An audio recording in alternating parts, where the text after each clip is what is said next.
In the world of superhero films, where capes and spandex are as common as morning coffee, The Amazing Spider-Man 1 managed to stick out as a nice blend of action, humor, and heart. It's crazy to think that this movie was released over a decade ago. Back then I was 11, and never thought that I would get to see another interpretation of Spider-Man after the Tobey Maguire trilogy ended back in 2007 with Spider-Man 3. The Amazing Spider-Man focuses on a slightly different Peter Parker, played by Andrew Garfield. Unlike the Tobey Maguire version, Garfield's Peter brings more of a humorous vibe and a bit more confidence to the character's nerdy persona. Andrew Garfield was a funny Spider-Man for sure, don't get me wrong, but for me personally, it felt like he lost a bit of charm with the jokes. The best example of this is when Spider-Man is going around catching different criminals around the city. He then meets this one particular guy who he starts whipping up a bunch and makes some of the most bland jokes that I've heard, one after the other.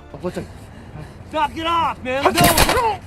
Maybe I'm remembering Spider-Man a bit differently, or I might have nostalgia colored glasses, but this felt like Spider-Man being a bit extra and more of a joke. The usual charm of him having these certain one-liners were now squandered by these constant jokes being told over and over. The best way I can think of how to explain it is if the funny guy you know is told he's funny. Now instead of letting his comedy and humor flow naturally, it feels more like a forced effort to assure himself and everyone else of his identity, which is that he is funny. Also, while I'm at it, can we all agree Peter Parker was a complete cunt in the first half of this movie? I mean, he has his moments of saving kids from getting bullied by Flash, but once he got his powers, it felt like he forgot all of that and became the same bully that he once hated. For example, the scene on the indoor basketball court felt more like Peter trying to show off and make a complete ass out of Flash, rather than just get him to back off the girl that he was bullying. Then we also had the scene in which Peter had this massive argument with Uncle Ben about how he's misunderstood, hurt, and to leave him alone. Why this son of a... Why I oughta whoop your candy ass. After his damn Uncle Ben and Aunt May took him in and raised him after his parents died, he had the nerve to repay them like this? This scene for a few minutes made me entirely stop rooting for Peter. Luckily, he came around at a certain cost. Uncle Ben is easily the best character here. Strong, solid, and believable. I know there's the iconic "with great power comes great responsibility" line that everyone knows so well, but I like that he taught Peter not to use his power for himself or for vengeance, but to use it to help those around him. He pretty much said that if you have the power to do so, then you should help those around you, as that's your duty and responsibility. Same quote, but kind of reworded differently. For as much as I ragged on Peter earlier, his redemption arc was something great to see. After Uncle Ben gets shot and dies, Peter goes on a spree of looking for blonde dudes with a tattoo on their left wrist around the city. It wasn't until at dinner at Gwen Stacy's house, when getting into a heated debate with her father, that he realizes that he's been trying to get vengeance instead of helping people, which is what Uncle Ben taught him. And even if he did manage to find the perpetrator responsible, it would have went against Uncle Ben's wishes. I'll get back to the dinner in a bit, but let's talk about Gwen Stacy, played by Emma Stone. Damn, oh my days, is she fine. I think I spent half the movie drooling whenever she was on screen. Jokes aside, I loved her character, and she was a nice love interest to Peter Parker. She was intelligent, as shown by tutoring Flash and being an assistant to Dr. Kirk Connors. I also love that she wasn't a damsel in distress, and on top of that, she is also able to help Peter with defeating the Lizard at the end. Now we can get back to the dinner. Damn, that was awkward. Peter always seemed to make the best first impressions by never using the front door and getting into an argument over dinner with Gwen's whole family present with her dad.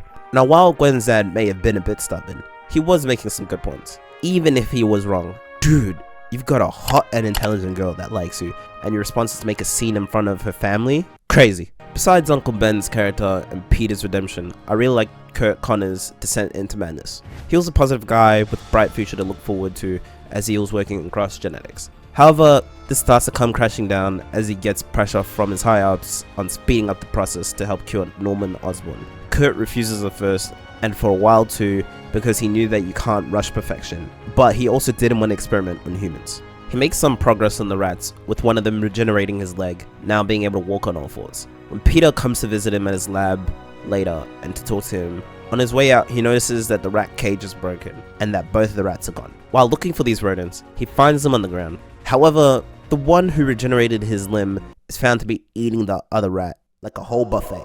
Say what you want about this movie, but I find the scene to be done very well, and I'll stand by that. I love the horror it presents to us and what it's foreshadowing later.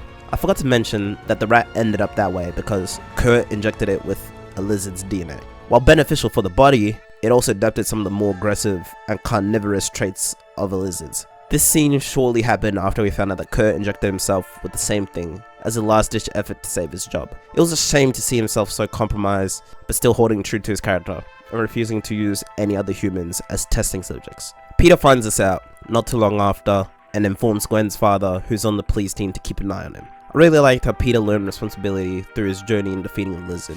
They have a few bouts before the final one, and I believe it was in their first one Peter got his ass completely whooped and eaten up alive. He just barely escaped with his speed, size, and a couple of deep wounds. At this point, Peter could have easily given up, because I know I would have.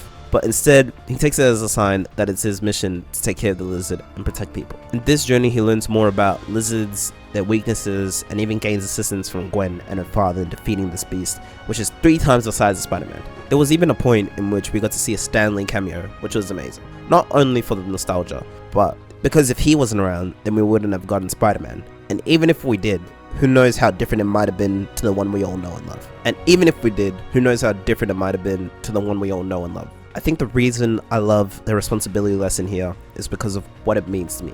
Fault is what happens to you, but responsibility is how you deal with what happens to you, and Peter embodies that sentiment really well. It may not be his fault that the lizard is running around and going crazy, but he acknowledges that he has a duty to try and do something to ultimately make a difference. While I say all these good things, the movie does feel kind of hollow.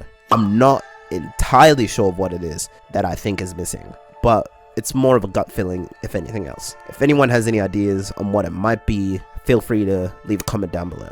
While The Amazing Spider-Man may not be perfect and has its flaws be blatantly obvious, it does have its good moments as well. I like to think of it as a good movie with the potential to have been even better than it initially was. Thank you guys for watching. I hope you guys enjoyed the video. Stay tuned for whatever else I put out, and this is Black Sugar 11 out.